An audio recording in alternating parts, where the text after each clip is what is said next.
दुनिया के अंदर जितनी चीज़ें भी तख्लीक की जाती हैं, उन चीज़ों को इस्तेमाल करने के कुछ उसूल और कुछ कायदे, कुछ ज़ाब्ते होते हैं। कोई भी मशीन अगर अपने ज़ाब्तों और अपने उसूलों के मुताबिक इस्तेमाल न की जाए तो उसमें बिगाड़ पैदा हो जाता है। ये कायनात अल्लाह रब्बुल इज़्ज़त ने तख्लीक फ़रमाई है। इस कायनात को भी अगर अल्लाह और उसके रसूल सल्लल्लाहु ताला अलैहि वसल्लम के दिए हुए उसूलों के मुताबिक चलाया जाएगा तो बिगाड़ पैदा नहीं होगा। जब लोग धरती रब की हो, ज़मीन अल्लाह की हो, बंदे अल्लाह के हों, लेकिन निज़ाम अल्लाह रसूल का राइज न किया जाए और अपनी मर्ज़ी के मुताबिक चीज़ों को लिया जाए, तो फिर बड़ी कोशिश के बावजूद भी मईशत, मुआशरत, सुकून, अमन, अदल ये चीज़ें कायम नहीं होती। इस्लाम को जब हम कामिल, मुकम्मल और अकमल दीन कहते हैं तो हमारे दीन ने हमें मस्जिद चलाने का तरीक़ा भी बताया है और मुल्क चलाने का तरीक़ा भी बताया है। जिस तरह किताब व सुन्नत का निज़ाम मस्जिद में, मदरसे में राइज करने का कहा गया है, इसी तरह किताब व सुन्नत के निज़ाम को दुनिया में राइज करने का कहा गया। अल्लाह तबारक व तआला की इस ज़मीन को, निज़ाम हुकूमत को, निज़ाम अदल को, निज़ाम पार्लियामेंट को जब शरीयत इस्लामिया के वज़ा करदा उसूलों के मुताबिक चलाया जाएगा तो अमीर, ताजर, दौलतमंद, ब्यूरोक्रेट्स ये सब भी सुकून महसूस करेंगे। बहुत सारे एतमाद के साथ तिजारत कर सकेंगे, वज़ादारी के साथ अपना वक्त गुजार सकेंगे। गरीब आदमी को आसाइशें और सहूलियात उसके दरवाज़े पर मिलेंगी। अल्लाह तबारक व तआला ने बहुत सारे अपने नेक बंदों को इक़्तिदार दिया। रब करीम ने हज़रत दाऊद अलैहिस्सलाम को मुल्कों का बादशाह बनाया। हज़रत सुलेमान अलैहिस्सलाम को अल्लाह ताला ने इक़्तिदार दिया। अल्लाह ताला ने हज़रत यूसुफ़ अलैहिस्सलाम को इक़्तिदार अता फ़रमाया। और फिर कुर्बान जाएँ, अल्लाह ताला ने मेरे नबी करीम अलैहिस्सलाम को इक़्तिदार अता फ़रमाया। हुज़ूर सैयद आलम सल्लल्लाहु ताला अलैहि वसल्लम ने बहसियत एक सरबराह मुमलिकत के वो सारे काम अपने सामने हुज़ूर ने किए। नबी पाक अलैहिस्सलाम रहमतल लिल आलमीन हैं। किसी शख्स कि ज़रा सी तकलीफ़ हुज़ूर को सोने नहीं देती, लेकिन हुज़ूर ने अपने सामने निफाज कराया। अगर किसी को कोड़े लगने की ज़रूरत थी तो फरमाए इसको ले जाओ, वहाँ बांधो, कोड़े मारो। अगर किसी शख्स पर चोरी की, ज़िना की कोई हद जारी करनी थी तो हुज़ूर ने अपने सामने वो जारी करवाई। निफाज अमली कानून का अपनी निगाहों के सामने करवाया। एक सरबराह मुमलिकत किस तरह से वक्त गुजारता है और उसे किस तरह से चीज़ों को लेना है, ये सारी चीज़ें अल्लाह के महबूब अलैहिस्सलाम ने हमें करके, बता के, सिखा के हमारे लिए दस्तूर छोड़ा। हमने आहिस्ता आहिस्ता आहिस्ता आहिस्ता ये किया कि जिस तरह ईसाइयों के पोप, उन्होंने मज़हब की तशरीह ये की कि गारों में रहना है, दुनिया से कट के रहना है, या पंडितों और जोगियों ने जो मिजाज दिया था वो माहौल हमने तारी किया। इस्लाम को हमने जुज़ वक्ती बनाया, कुल वक्ती नहीं बनाया।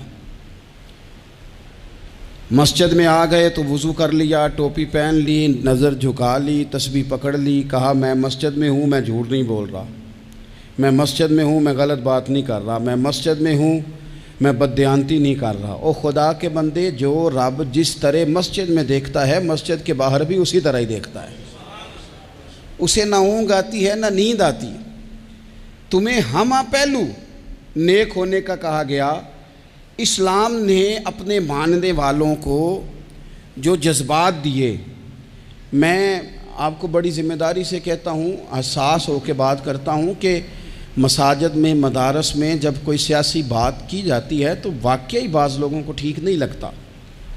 क्योंकि क्यों ठीक नहीं लगता? वो इसलिए ठीक नहीं लगता कि वो कहते हैं यार थक गए हैं सारा दिन तबसरे सुन के, वहाँ भी सियासी बातें, यहाँ भी, यहाँ भी, यहाँ भी। यहाँ से हमें कोई ख़ास रूहानी बात सुनने को मिले जो हमारे दिल के सुकून का बायस बने, कोई ख़ास ताज़गी वाली बात सुनने को मिले। लेकिन मैं आपको ये भी बड़े एहसास के साथ बात अर्ज़ करता हूँ, ये जज्बा गलत नहीं है। कुछ लोगों का ये जज्बा तनकीद का होता है, उसकी बात नहीं करता, लेकिन कुछ कहते हैं नहीं हम तो रूहानी ताज़गी के लिए, उनकी बात भी ठीक है। लेकिन मैं आपसे अर्ज़ करूं, मेरे रसूल पाक अलैहिस्सलाम ने और हुजूर के चारों खुलफा ने सियासत की जितनी तदबीरें की हैं वो मस्जिद शरीफ में बैठ के की हैं। क्योंकि ये जज्बा पाकीज़ा था, खुलूस वाला था, खिदमत वाला था, इशाअत तबलीग वाला था, दीन को आगे फैलाने वाला था। तो ये पाक जगह पर बैठ के बात हुई। इसे पलीद, नापाक और चूँकि गलत अब किया गया है तो अब बात चीज़ें बोझ बनती हैं। कुरान मजीद की जो आया करीमा मैंने तिलावत की है ना, मैं आपसे अर्ज़ करूँ, मईशत से ज़्यादा, मुआशरत से ज़्यादा, एटमी ताकत से ज़्यादा ज़रूरत नेक लोगों की होती है। याद रखना, बेहतरीन किस्म का असला मौजूद हो लेकिन चलाने का फ़न ना आता हो तो बंदा दुश्मन का कुछ भी नहीं बिगाड़ सकता।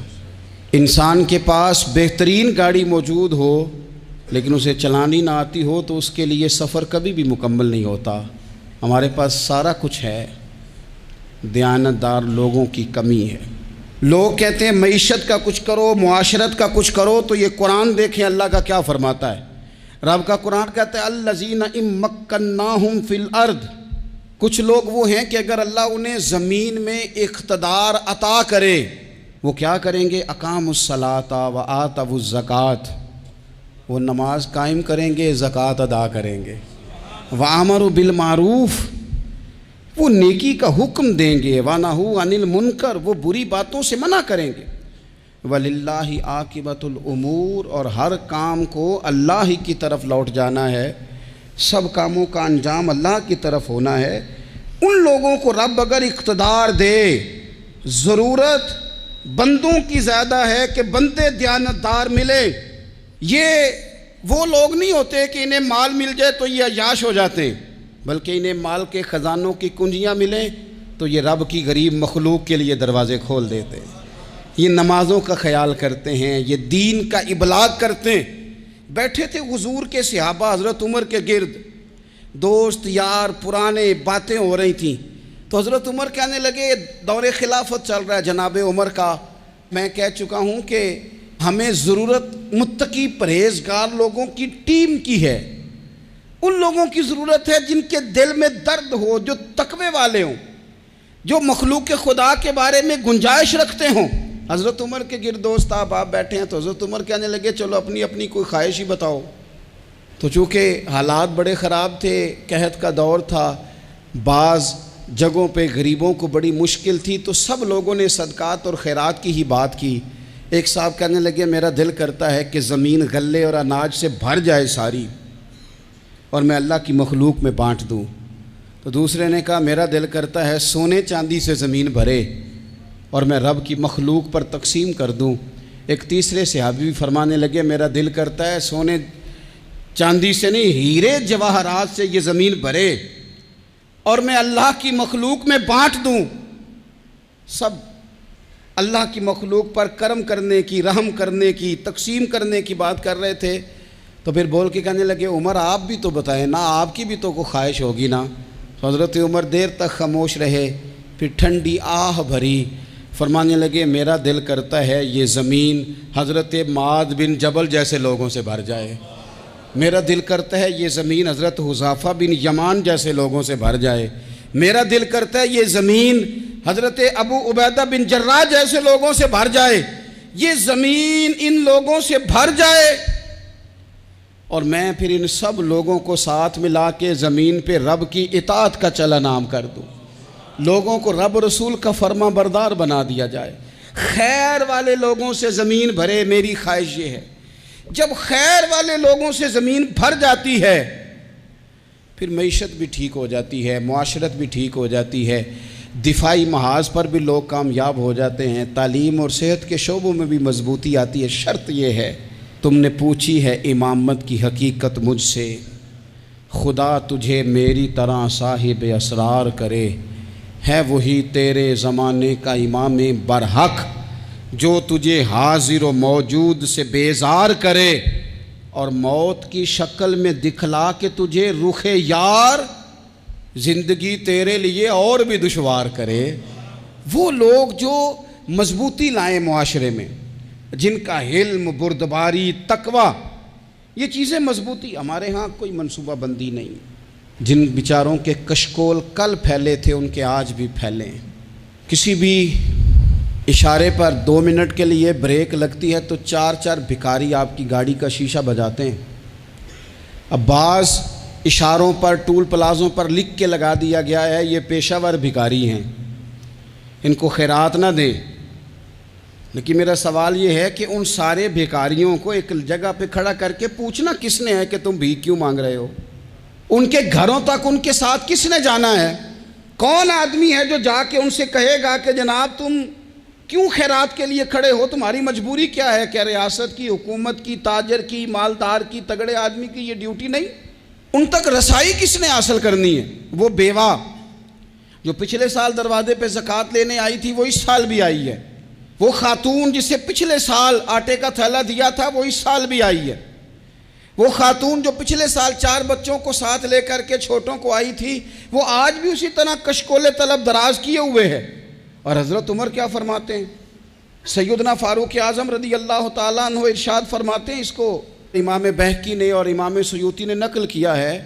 हज़रत उमर फरमाया करते थे कि अगर मैं ज़िंदा रहा तो इराक़ वालों मैं तुम्हारी बेवाओं के लिए ज़रूरत का इतना सामान कर जाऊंगा कि बीबी जब तक ज़िंदा रहेगी किसी की मोहताज नहीं होगी। उसके लिए इस तरह के असबाब पैदा कर दिए जाएंगे कि उसे हाजत नहीं होगी। उसके लिए मुस्तकिल बुनियादों पर उसके अखराजात देख कर उसके लिए एहतमाम कर दिया जाए। उसे दोबारा कशकोले तलब दराज करने की ज़रूरत नहीं पड़ेगी। एक सहाबी थे हज़रत जनाब सैयदना खफाफ बिन ईमा गफ़ारी रदी अल्लाह ताला। इन्होंने बड़ा किरदार अदा किया था मैदान उहद में, इन्होंने और इनके साहिबजादे ने। तो इनकी बेटी एक दिन हज़रत उमर के पास आई।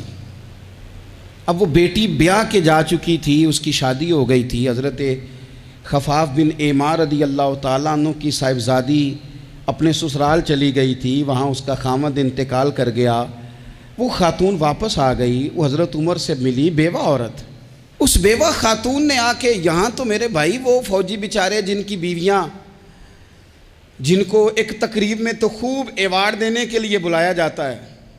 मैंने यतीमी का वक्त गुजारा है, मुझे पता है कि 2-4 महीने लोग आके कहते हैं कोई हुक्म हो जाते 10 आ जाए, फिर जब 1 साल गुजर जाता है तो फिर लोग कहते हैं 4 भरा ने काम क्यों नहीं कर दे।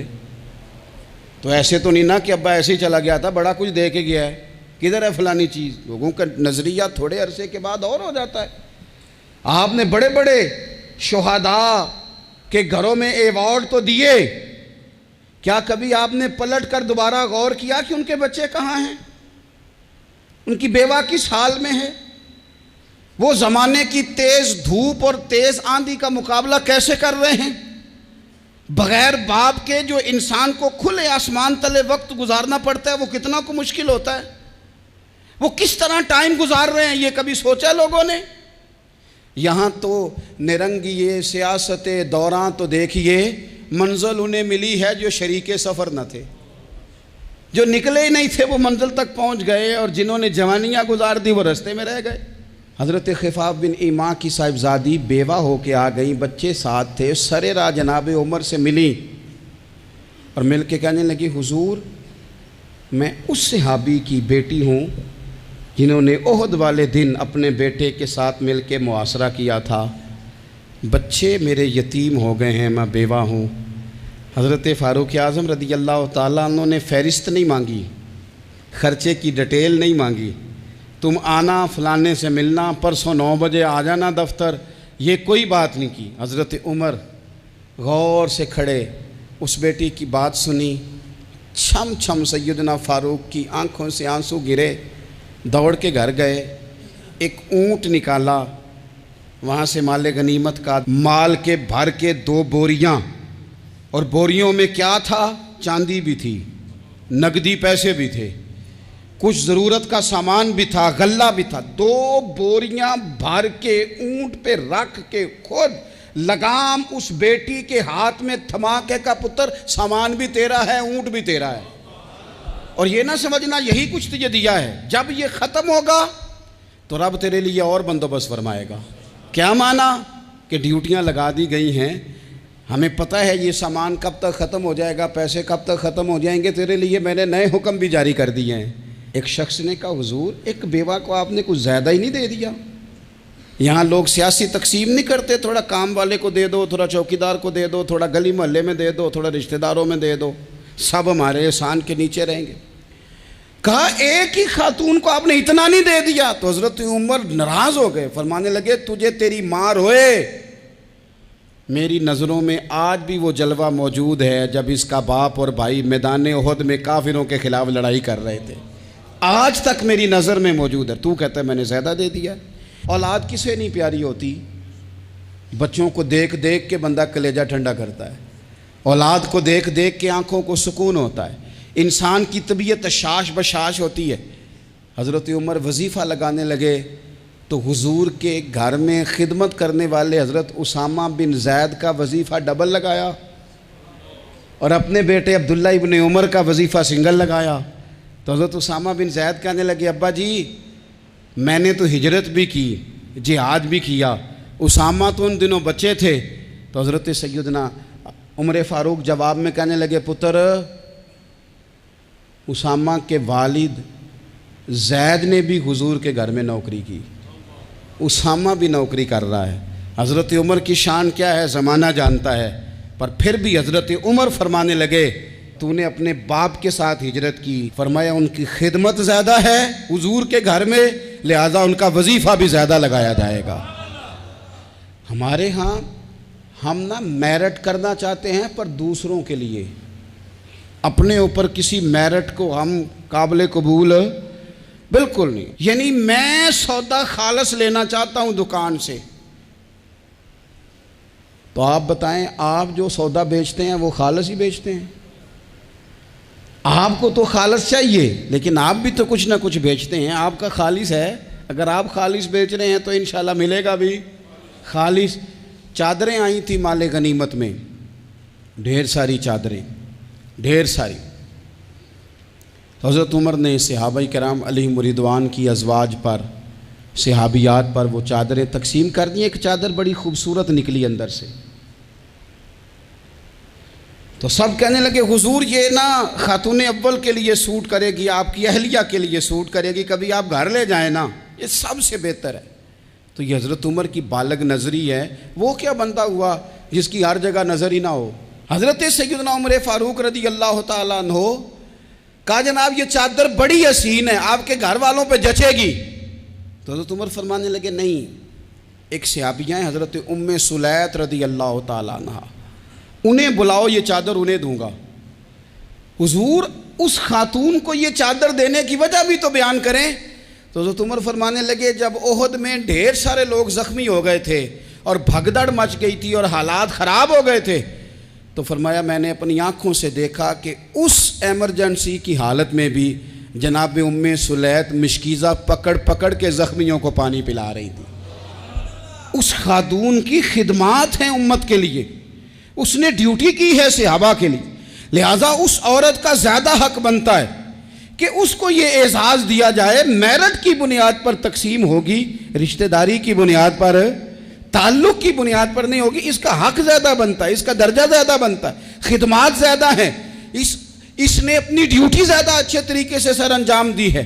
जब तक चीज़ें आप वुसअत क़ल्बी नहीं लाते अपनी तबीयत में, जब तक आप गुंजाइश ज़्यादा पैदा नहीं करते, उतनी देर तक हालात उस तरह के नहीं होते। फिर एक और मुसीबत बन गई है, वो मुसीबत है लेवल की। ये काम मेरे लेवल का नहीं। जब आप अपने लेवल से नीचे उतरेंगे, प्रोटोकॉल से ज़रा नीचे उतरेंगे और छोटी छोटी बातों पर खुद तवज्जो देंगे, छोटी छोटी चीज़ों पर। हज़रत उमर जुमा पढ़ा रहे थे, एक सहाबी देर से आए।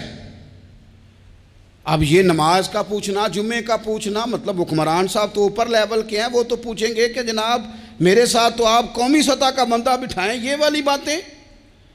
लेकिन छोटे छोटे सुराख पैदा होते हैं, फिर बंद टूटते हैं, हालात बिगड़ते हैं। कौमों का इखलाक छोटी छोटी जगहों पे पहले बिगड़ता है। छोटी छोटी जगहों पे बच्चा पहले छोटी चोरियां करता है, खुदा माफ़ फरमाए अगर उसे रोका ना जाए, फिर वो बड़ी जगहों पे जाके हालात ख़राब करता है। हज़रत उमर फ़ारूक एक सहाबी देर से जुमा पढ़ने आए, तो हज़रत उमर ने बाद में बुला लिया, फरमाया तुम इतने समझदार आदमी हो कि अगर जुम्मे में देर से आओगे तो बाकी लोगों का क्या बनेगा। तो वो सहाबी आगे से कहने लगे मुझे पता था आपने पूछना है, और मैं तो कहीं काम में मसरूफ़ था अमीरुल मोमिनीन, मैं तो दौड़ा आया हूँ, मैं तो गुस्ल भी नहीं कर सका, वज़ू करके ही मस्जिद में आ गया हूँ जुमा पढ़ने। तो उमर फ़ारूक उनकी बात सुन के खुश हुए, फरमाने लगे रब तेरा भला करे, इस तरह करना, आइंदा जुमा पढ़ने आना तो गुस्ल करके ही आना। मेरे नबी पाक ने गुस्ल करने का इरशाद फरमाया जुमे वाले दिन, गुस्ल करके आना। इन बातों का भी, यानी हुकूमत के कौमी मामलात और आलमी नुक्ता नज़र भी उनके ज़हन में है। और यहाँ तक जो बारीक चीज़ें, यानी हज़रत उमर फ़ारूक गुजर रहे थे तो किसी बाग के कोने में खड़े होकर कुछ बच्चे, छोटे छोटे बच्चे वो खजूरें इकट्ठी कर रहे थे। तो हज़रत उमर ने कहा किसके बाग में लगे हुए हो? सब बच्चे दौड़ गए। तो हज़रत सनान बिन सलमा फरमाते मैं भी छोटा था, मैं खड़ा हो गया, तो मैंने कहा हुज़ूर हमने तोड़ के नहीं खजूरें खाई, गिरी हुई खाई हैं, और आपको पता है जो रास्ते में गिर जाएं वो उठानी नाजायज़ नहीं होती, तो हुज़ूर ये गिरी हुई खजूरें खाई हैं। तो कहते हैं हज़रत उमर फ़ारूक बच्चे की बात सुन के कहने लगे रब तेरा भला करे, तूने सही बात की तरफ मेरी तवज्जो करा दी है, अल्लाह तेरा भला करे। और फिर हज़रत उमर रज़ी अल्लाह तआला अन्हु उस छोटे से बच्चे के पास खड़े हो गए। कौन? किसके पास? नहीं, ख्वाब तो नहीं देख रहे मैं और आप। हुक्मरान वक्त 22 लाख मुरब्बा मील का हुक्मरान बच्चे के पास खड़े हो गए, छोटे बच्चे के पास। दुकान पे गरीब आदमी चढ़ आए ना, दुकानदार साहब इल्ला माशाल्लाह उनका मिजाज ख़राब हो जाता है। वो तीसरी चीज़ के ना वो वाली दिखाओ तो कहते लैनी है तो लै, तो जा। और अगर तगड़ा बंदा आ जाए तो कहते हैं जनाब आप इस तरह करें, निशानदेही कर दे, मैं इंशाल्लाह ख़रीद के ला के पेश कर दूँगा। मिजाज बदल जाता है। गरीबों के पास, छोटों के पास, आम आदमी के पास आप जाएं। हमारे हुक्मरानों का गरीब आदमी से गैप बहुत ज़्यादा है, पीरों का गरीब आदमी से गैप बहुत ज़्यादा है, बड़े उलमा का आम आदमी से गैप ज़्यादा है, ताजरों का आम आदमी से गैप ज़्यादा है, शीशे के बड़े बड़े मोहल्लात में, सोसाइटियों में बसने वालों का गरीबों से गैप ज़्यादा है। इसलिए अमीर गरीब की तफरीक बढ़ गई है, हालात और तरह के हो गए।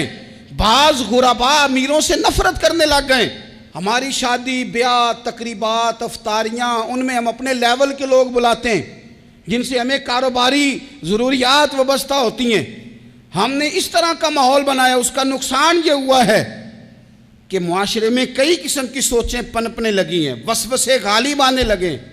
बाज़ों का तंग आमद बजंग आमद, जब गरीबों के बच्चे ज़्यादा तंग आते हैं फिर हथियार उठाते हैं, फिर कलम छोड़ देते हैं। सोचने की ज़रूरत है मुल्क में कि बुराई जन्म लेती कहाँ से है। यहाँ तक उतर के हज़रत उमर फ़ारूक इन लोगों से प्यार करते। अब वो बच्चे ने बात सुना दी हज़रत सनान बिन सलमा ने, तो जनाब उमर फ़ारूक से बच्चे ने फटाफट एक और फरमाइश भी कर दी। कहने लगा हुज़ूर मैंने खजूरें ज़्यादा जमा कर ली हैं, वो मेरे दोस्त सारे भाग गए हैं आपको देख के, अब मैं जब जाऊँगा ना तो खजूरें मेरे हिस्से की हैं, हूँ मैं गरीब बच्चा, माड़े घर से ताल्लुक़ है, वो मेरी खजूरें छीन लेंगे। हज़रत उमर के साथ सिपाही भी थे, सारा कुछ भी था। हज़रत उमर ने बच्चे का बाजू पकड़ा, फरमाया चल मैं तुझे तेरे घर छोड़ के आता हूँ। हज़रत उमर उस गरीब के दरवाजे पे दस्तक दे के कहा तेरा पुत्र था, पकड़ के इसलिए लाया हूँ कोई अमीर ज़्यादा इस गरीब के बच्चे को तंग ना कर सके, अल्लाह कोई एक भेजना। हज़रत फ़ारूक आज़म का मानने वाला जो गरीब के बच्चे का बाजू थामे और उसे कहे कि कोई अमीर ज़्यादा इस पर जुल्म नहीं करेगा, कोई इसे थप्पड़ नहीं मारेगा, कोई इसके हिस्से के नंबर नहीं लेगा, कोई इसकी जगह रिश्वत दे के नौकरी पे नहीं बैठ जाएगा, कोई इसकी जगह पैसे दे के आगे नहीं बढ़ जाएगा। कोई आए ना जो अश्क शोई करे, जो आंसू पूछे लोगों के, लेकिन यहाँ तो मंजिल उन्हें मिली है जो शरीके सफ़र न थे। मेरे अजीज़ों, इस नहज पर दीन ने हमें असबाक पढ़ाए। इस नहज पर हज़रत उमर, छोटी चीज़ों का, मस्जिद नबवी शरीफ में आपने देखा दो लोग ऊंची आवाज़ में बात कर रहे हैं, तो हज़रत उमर ने फरमाया इन्हें बुला के लाओ। बुला के लाया, फरमाया तुम्हें पता नहीं ये हुजूर की मस्जिद है? ला तरफ़ऊ अस्वातकुम फ़ौक़ सौतिन नबी, ए पाए नज़र होश में आ, ये कुव्वे नबी है। आँखों से भी चलना यहाँ बेअदबी है। पता नहीं वहाँ सारे नारे ही गलत हैं। किसी के मुर्दाबाद का नारा हो तो वो भी गलत, और किसी के जिंदाबाद का नारा हो तो वो भी गलत। वहाँ एक ही नारा सिर्फ अच्छा लगता है, वो क्या है? या रसूल अल्लाह उन्जुर हालना, या हबीब अल्लाह इस्मा। वहाँ एक ही नारा अच्छा लगता है कि सोने आ गए हैं, नजर करम हो जाए। या रसूलुल्लाह पहुँच गए हैं, रोज़े दे दुआले ने गुलामा दियाँ टोलियाँ, और वेखो एक पे सुनदा करोड़ां दियाँ बोलियाँ। वहाँ यही नारा अच्छा लगता है। लब वाह हैं, आंखें बंद हैं, फैली हैं झोलियाँ, कितनी मज़े की भीख तेरे पाक दर की है। और कुर्बान जाऊँ अपने इमाम पर, उस कलम पे वारी जिससे वो लिखा करते थे।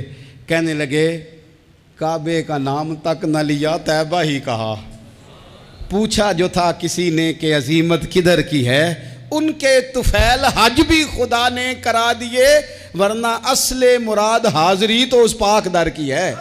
तो हज़रत फ़ारूक आज़म रज़ी अल्लाह ताला अन्हु ने ना उन दो लोगों को बुलाया और बुला करके फरमाने लगे कहाँ के रहने वाले हो, कहाँ से आए हो? उन्होंने कहा जी हम ताइफ के रहने वाले हैं। फरमाया तुम्हें पता नहीं ये नबी पाक का रोज़ा है, हुजूर की मस्जिद है, यहाँ आवाज़ ऊंची नहीं करते, तुम्हें खबर नहीं? और फिर हज़रत उमर फरमाने लगे अगर तुम मदीने के रहने वाले होते तो मैं तुम्हें कोड़े मारता, मैं तुम्हें सज़ा देता। तुम्हें पता नहीं कि किस तरह का मिजाज और माहौल होना चाहिए। तो हज़रत फ़ारूक आज़म रज़ी अल्लाह ताला अन्हु की जो खिदमात हैं, आपका जो आप तो बाज़ारों में जब जाते थे ना तो फरमाते थे हमारे बाज़ार में सिर्फ वो बंदा आके काम करे जो दीन का इल्म जानता है, जिसे तजारत के उसूल पता हैं, वो आए। दूसरे को बैठने नहीं देते थे। अपने मिजाज के लिहाज से, अपनी तबीयत के लिहाज से मखलूक के लिए दिलों में नरमी रखते थे, मिजाज में नरमी।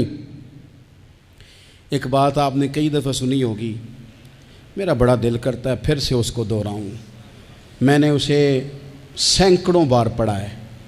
जब तबीयत पूरी बेचैन होती है और अपनी ज़िम्मेदारियों का एहसास करने को दिल करता है ना, तो फिर ख्याल आता है कि हम भी पढ़ें ज़रा इन चीज़ों को। बार बार पढ़ता हूँ ताकि एहसास ज़िम्मेदारी पैदा हो। आपके ग़ुलाम असलम फरमाते हैं रात को मैं और जनाब उमर निकले थे, तो एक मकान में हमने देखा कि एक औरत ने ना, उसके बच्चे बार बार शोर कर रहे हैं और वो कुछ पका रही है, आवाज़ आ रही है। तो हज़रत उमर ने दरवाज़े पे दस्तक दी। कौन है दरवाज़े पे? कहा मैं एक ग़ुलाम हूँ। हज़रत उमर कहते हैं ग़ुलाम हूँ, बहन क्या मसला है, बच्चे क्यों रो रहे हैं? तो बीबी कहने लगी तुम्हें क्यों बताऊँ, जाओ ना अपना काम करो। हज़रत उमर ने इसरार किया तो तल्ख लहजे में, जिससे गुस्सा नहीं कर जाते हुक्मरान, काउंसलर, चेयरमैन, MP, MN नाराज़ नहीं हो जाते, उस तल्ख लहजे में बीबी कहने लगी दुआ करो अल्लाह मेरे और उमर के दरमियान क़यामत में फ़ैसला करे। कैसा हुक्मरान है कि उसकी हुकूमत में मेरे बच्चे भूखे सोते हैं। ये मैंने पानी में रोड़े डाल के चढ़ाए हैं, लेकिन ये पेट की भूख ये बड़ी डडी होती है, ये नींद भी नहीं आने देती। ख्याल था रो धो के सो जाएंगे, पर सो भी नहीं रहे।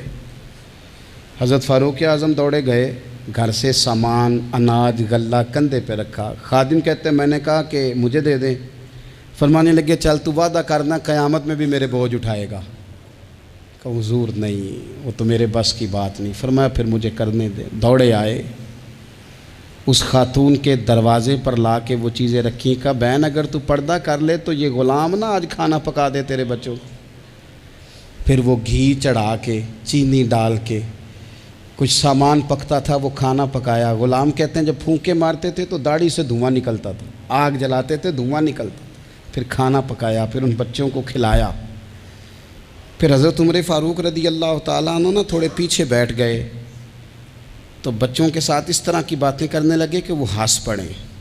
जनाब असलम कहते हैं बच्चे उस बेवा के हंसते थे, बच्चे हंसते थे और उमर रोते थे। जब वो हंसते थे तो फ़ारूक रोते थे। फिर वो बच्चे आहिस्ता आहिस्ता लेटने लगे और जब वो सोने की तरफ बढ़ने लगे तो हज़रत उमर कहने लगे, बहन मैं जाऊं? कहने लगी, रब तेरा भला करे, मेरा कलेजा फट जाता अगर मेरे बच्चों को आज शाम भी रोटी ना मिलती। तो सैयदना फ़ारूक आज़म रदी अल्लाह ताला अन्हु कहने लगे, फिर तू मेरे लिए दुआ करेगी? कहने लगी, मैं दुआ करती हूँ अल्लाह उमर की जगह तेरे जैसा को नेक आदमी बिठा दे। तो हज़रत उमर कहने लगे, एक छोटी सी गुजारिश भी मान लोगी? का क्या?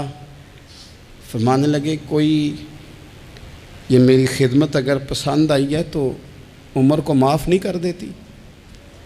गलती हो गई, उसे पता नहीं था।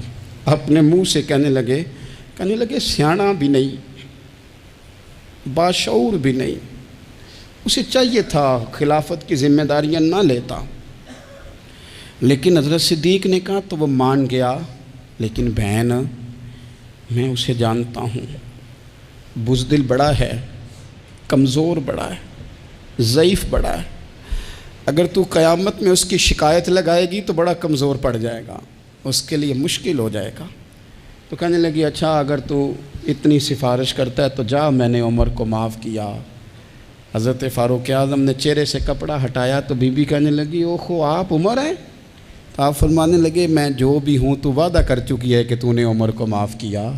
फिर बाहर निकले और अपने खादिम जनाब असलम से कहने लगे, 2 बंदे और बुला और उन्हें गवाह बना कि मैंने इस गरीब के रोते बच्चे हंसाए हैं। तू जाके उनको बता मैंने वो हंसाए हैं, इसके भूखे बच्चों को मैंने रोटी खिलाई है।